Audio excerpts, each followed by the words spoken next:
Good morning, students. Today we are going to discuss about another statement of the data frames. In the previous section, we have discussed about LOC statement. In LOC statement, let's have a quick review about LOC. LOC statement में हम लोग रोज and columns के नाम देते थे, जिसके through हम लोग डेटा फ्रेम के एक सबसेट या फिर एक रो कॉलम को एक्सेस कर सकते थे. Okay, now here we are going to discuss about ILOC. ILOC statement, ILOC statement is exactly used for doing the same thing, or you can say we are going to access rows and columns here, or you can say you can access subset, or you can slice the data frame here to what uh, in place of giving name of the rows and columns, here we are going to give the index values. That's why here with the LOC statement we are using I statement means integer location. Integer location is used. ILOC integer location यहाँ पे use करेंगे हम लोग to get the subset of any of the data frame. The previous data frame we have discussed, we are taking example of this data frame. Okay, इसी data frame को use करके हम लोग आगे further discuss करेंगे about the ILOC. Okay, तो let's first discuss about the syntax of the ILOC. The syntax is df object dot ILOC statement, then start row index colon end row index, start column index colon end column index. Mean same यहाँ पे आपको जैसे array slicing में आपने use किया था, array slicing में जैसे स्टार्टिंग रो एंडिंग रो यूज़ करते थे, सेम यहाँ पे भी आपको एरे स्लाइसिंग की तरह ही यहाँ पे डेटा फ्रेम में से स्लाइस करना है, एक्सेस करना है a part of from the data frame. Okay, तो syntax is clear. Now we are going to take some example of this data frame df1. Okay, df1 name of, so example अगर लें तो df1 dot ILOC. Okay, starting row index, ending row index, by default you know the index starts with 0, so here the indexes will be 1 2 3 and 4 for Bangalore. Okay, now here 0 1 and 2 like this. If you are not giving any of the index value for data frame, it will take 0 1 2 3 4 by default as its index value. Okay, तो अगर आप यहाँ पे किसी भी वजह से अपने रोज एंड कॉलम्स का या फिर आपको नाम नहीं याद है या फिर आप नहीं एक्सेस करना चाहते हैं या फिर नहीं दिया हुआ है, इंडेक्स के नाम नहीं मेंशन किए हुए हैं, तो आप वहाँ पे सिंपली इंटीजर वैल्यूज़ को यूज़ करके आप इंडेक्सेस डेटा फ्रेम के डिफरेंट सबसेट्स को एक्सेस कर सकते हैं. Okay, let's take an example ILOC 1 colon 3. This is for rows, 1 starting row, 3 ending row. These are the indexes for starting and ending row. Okay, now put a comma here and put the 0 colon 2. This is starting index of the column and this one is the ending index of the column. So 1 colon 3 0 colon 2. One more thing you have to note it down here that जैसे कि आपने LOC में use किया था, वहाँ पे start रो और and रो आपने पुट किया था. स्टार्टिंग रो और एंडिंग रो पुट करने पे आपको हमेशा स्टार्टिंग रो और एंडिंग रो दोनों की दोनों, मतलब यहाँ एक्सक्लूजन नहीं था. अगर स्टार्टिंग रो आपने दिया था दिल्ली एंड एंडिंग रो दिया था Chennai, then the output will be Delhi from Chennai. Chennai include हो रहा था वहाँ पे. While in ILOC statement it is same as the array slicing. So in array slicing the last value will get excluded. वहाँ पे exclusion होता है. तो यहाँ पे रोज कौन कौन सी आएंगी, 1 2 ये रोज हो जाएंगी and 0 1 this will be the column index. Okay, तो आउटपुट आपको क्या मेंशन होने वाला है, यहाँ पे 1 and 2 रो, ये दो रो यहाँ पे सेलेक्ट होंगी and 0 and 1 column will be there, 0 and column.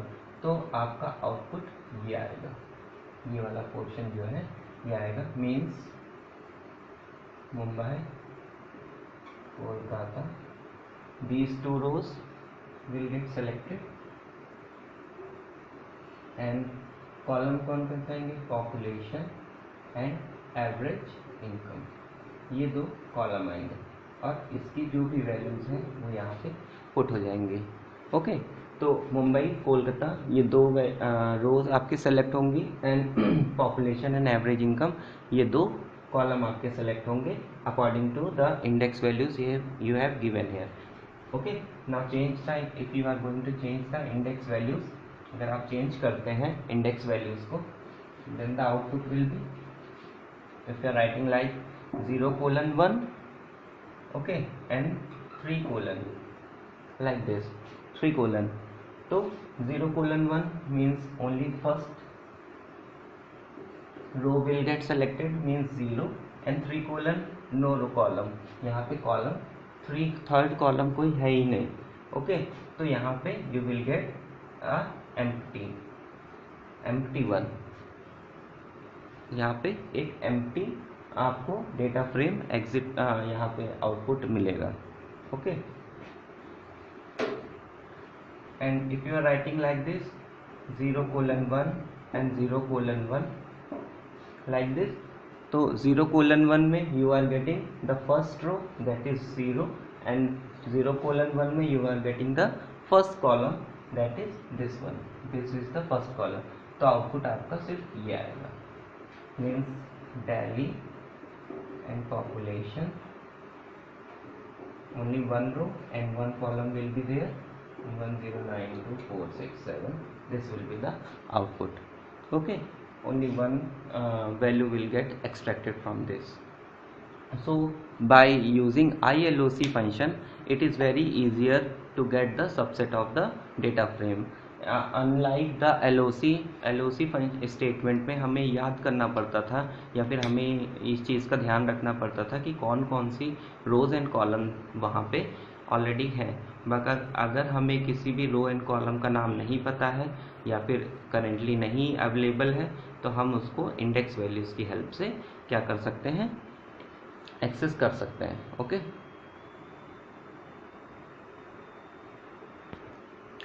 Now how we are going to access individual values from the data frame. इस डेटा फ्रेम से एक इंडिविजुअल वैल्यू का एक्सेस कर सकते हैं. अब इसके बारे में डिस्कस करते हैं.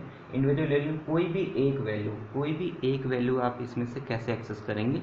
The syntax will B selecting accessing individual values. Syntax है df.object, यानी जो भी डेटा फ्रेम का नाम है, डॉट कॉलम का नाम लिखिए and write the name of the row का नाम लिखेंगे आप in the square bracket. Okay, row का नाम लिख सकते हैं और रो का इंडेक्स वैल्यू भी दे सकते हैं. एग्जांपल देखते हैं. Write any name of the column means मान लीजिए average income, df1 dot average income, then in square bracket write name of the row, लिखा Delhi. If you have written Delhi here, तो output will be average income, ये रहा ये column, और दिल्ली का रो ये रहा, तो आउटपुट ये आएगा 71264324, ये आउटपुट आएगा. Okay, and if you have written like this df1 dot average income, in place of writing the name of the column, just write the index value. Index value means you have written 2 here, so 2 second index is for 0, 1, 2 here Kolkata, and average income of Kolkata here, यहाँ पे आता है, and the output will be 7519854. okay, through using column name with the df1 dot column name, इससे आप क्या कर सकते हैं? इंडिविजुअल वैल्यूज एक्सेस कर सकते हैं. Now here we are going to access और modifying data values in a data frame. How we are going to change the values from a data frame? तो किसी भी वैल्यू को, मान लीजिए आपने कोई भी वैल्यू यहाँ पे गलत इनपुट कर दी है या फिर वो वैल्यू मॉडिफाई करनी है, चेंज करनी है इन किसी वैल्यूज़ को, तो आप इसको ईजिली चेंज कर सकते हैं इन वैल्यूज़ को। ओके, चेंज करने के लिए let's take a syntax. First df dot object column name. Similarly जैसे कि आपने अभी एक्सेस करने के लिए जो सिंटैक्स लिखा था, सिमिलरली सिंटैक्स यहाँ पे एक्सेस करने की जगह क्या करना है, हमें बस एक नई वैल्यू वहाँ पे पुट कर देनी है। Dot column, then in the bracket write the name of the row, row का नाम लिखा और इक्वल्स टू लगा के वहाँ पे न्यू वैल्यू हमें पुट कर देनी है। एग्जाम्पल देखिए, अगर आपने लिखा df1 dot column that is density, okay, and row हमने दिया यहाँ पे चेन्नई, रो हमने चेन्नई दे दी।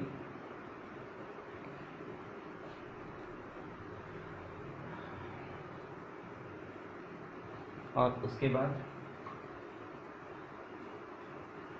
df1 डॉट डेंसिटी, रो है चेन्नई तो डेंसिटी में चेन्नई, डेंसिटी में चेन्नई, यानी यहाँ पे इसको हमने नई वैल्यू दी 1200, तो it will get modified into a new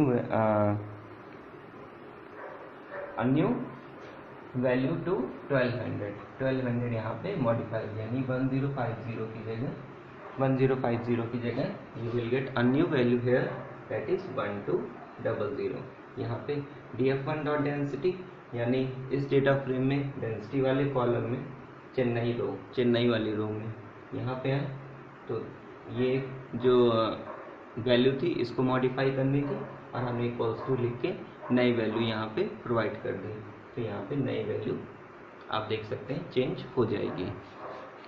now moving to the next topic.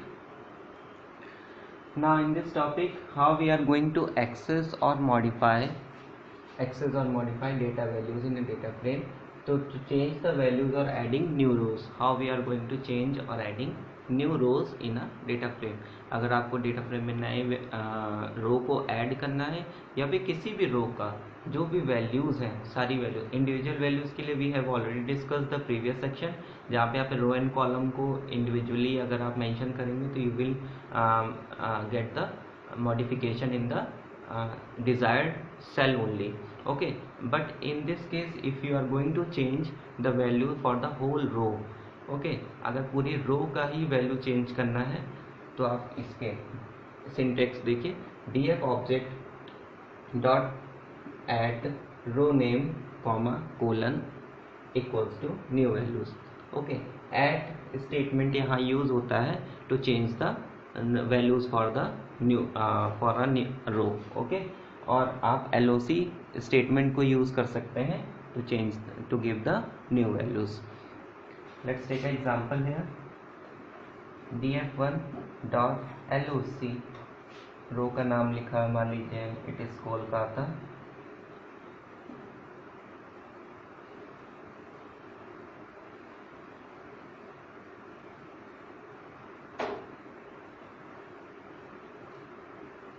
df1 dot LOC is written Kolkata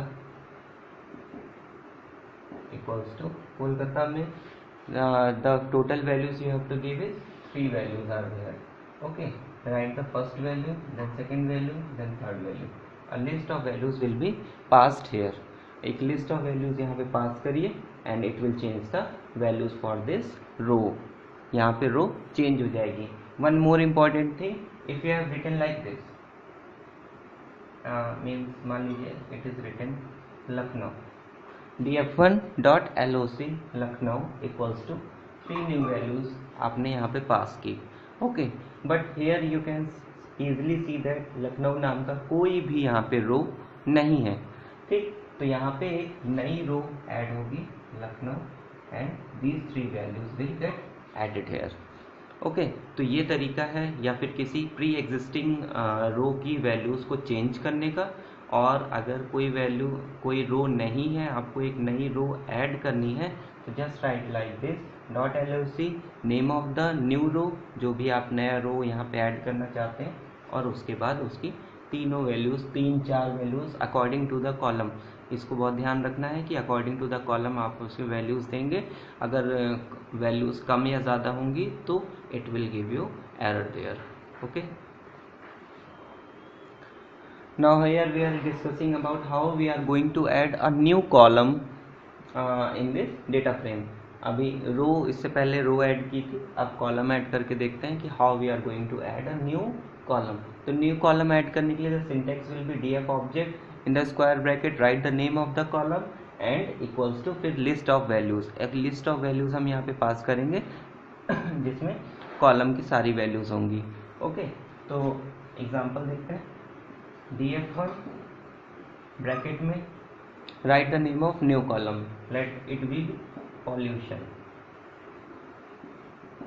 ये हमारा नया कॉलम का नाम है, क्या नाम है यहाँ पे, पॉल्यूशन। ये नया कॉलम ऐड होगा। अब इस नए कॉलम में हमें कितनी वैल्यूज चाहिए, 1 2 3 4 5 वैल्यूज यहाँ पे रिक्वायर्ड है। तो इक्वल टू लगाइए और यहाँ पे 5 वैल्यूज पास कर दीजिए।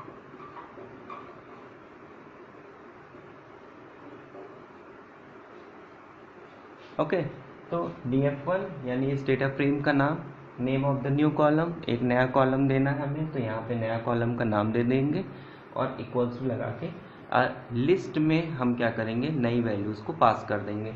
मेक श्योर कि जितने भी यहाँ पे रोज़ हैं, जब आप नया कॉलम ऐड करेंगे तो नंबर ऑफ रोज़ काउंट करके उतनी वैल्यूज़ ऐड करेंगे, और जब आप रो ऐड कर रहे होंगे तो आप नंबर ऑफ कॉलम्स को ऐड काउंट करके उतनी वैल्यूज़ देंगे।